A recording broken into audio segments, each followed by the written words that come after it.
کہ کعبہ شریف بھی ایک پتھر سے بنا ہوا ہے تو ہم لوگ سجدہ اسی کی طرف کرتے ہیں، تو کیا یہ اس کے بارے میں ہمیں ان کو کیا جواب دوں؟ بھائی صاحب نے اچھا سوال کیا، غیر مسلم نے بھی آپ سے اچھا سوال کیا. صحیح سوال ہے بھائی. اگر شرک اسلام میں حرام ہے تو آپ مسلمان جب نماز پڑھتے تو کعبہ کو سجدہ کیوں کرتے؟ سوال اچھا ہے. جس کو جواب نہیں بولیں گے نہیں شیطانی سوال ہے.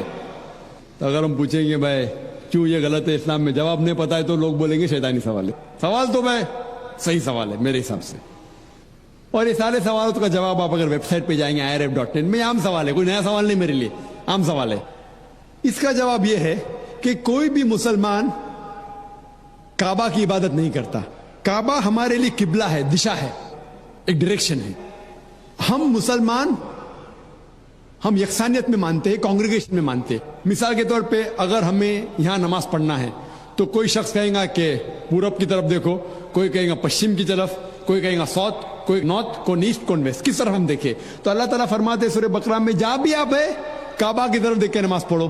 کعبہ ایک دشا ہے، ہمارے لیے قبلہ ہے.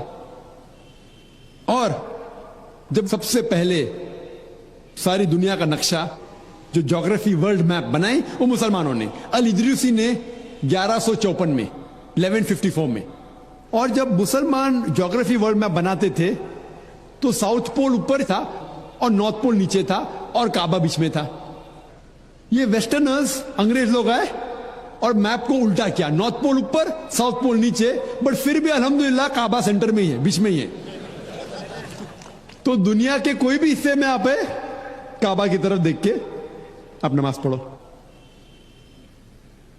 ہم جب مکہ جاتے ہیں عمرہ کے لیے یا حج کے لیے تو ہم کعبہ کے گول طواف کرتے ہیں. کعبہ کے گول طواف کرتے ہیں، سرکمامبولیٹ. کیوں کرتے؟ کیونکہ اللہ کا حکم ہے، اللہ کے رسول کا حکم میں کرتے ہیں. لیکن لاجیکلی سوچ سکتے ہیں کہ ہر دائرے کا، ہر سرکل کا ایک ہی سینٹر ہے، ایک ہی بیچ کا ایسا سینٹر ایک ہے. تو ہم جب طواف کرتے ہیں، گرد گھومتے ہیں، یہ تسلیم کر رہے ہیں کہ اللہ ایک ہے، اسی لیے ہم طواف کرتے ہیں. اور جو حضرت عمر رضی اللہ عنہ نے کہا کعبہ کے بارے میں، سنگ اسود کے بارے میں، وہ ساری غلط فہمی دور کر لیتا ہے. حضرت عمر رضی اللہ عنہ کہتے ہیں، صحیح بخاری میں ذکر ہے، والیوم نمبر 2 کتاب الحج چیپٹر نمبر 56 حدیث نمبر 675 میں حضرت عمر فرماتے ہیں رضی اللہ عنہ کہ یہ سنگ اسود، یہ کالا پتھر، نہ میرے لیے کوئی اچھا کام کر سکتا ہے نہ برا، نہ میرے لیے برا ہے نہ میرے لیے اچھا ہے، کیونکہ میرے رسول نے اس کو چوما، اس لیے میں چوم رہا ہوں.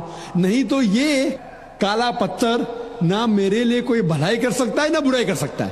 یہ الفاظ دوسرے خلیفہ حضرت عمر رضی اللہ عنہ کہ کافی ہے انسانیت کو بتانے کے لیے کہ ہم کعبہ کو نہیں پوچھتے.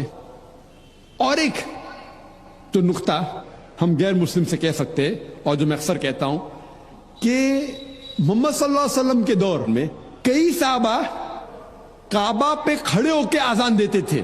میں یہ پوچھنا چاہتا ہوں، کوئی بھی بت کی عبادت کرنے والا جو بت کی عبادت کرتا ہے اس کے اوپر کبھی بھی کھڑے نہیں رہیں گا. تو صحابہ کعبہ پہ کھڑے ہو کے، حضرت بلال رضی اللہ عنہ وہ کعبہ پہ کھڑے ہو کے اذان دیتے تھے. یہ صاف ہے کیونکہ ہم کعبہ کی عبادت نہیں کرتے، اسی لیے صحابہ کعبہ پہ کھڑے ہو کے بھی اذان دیتے تھے. Hope the answer the question.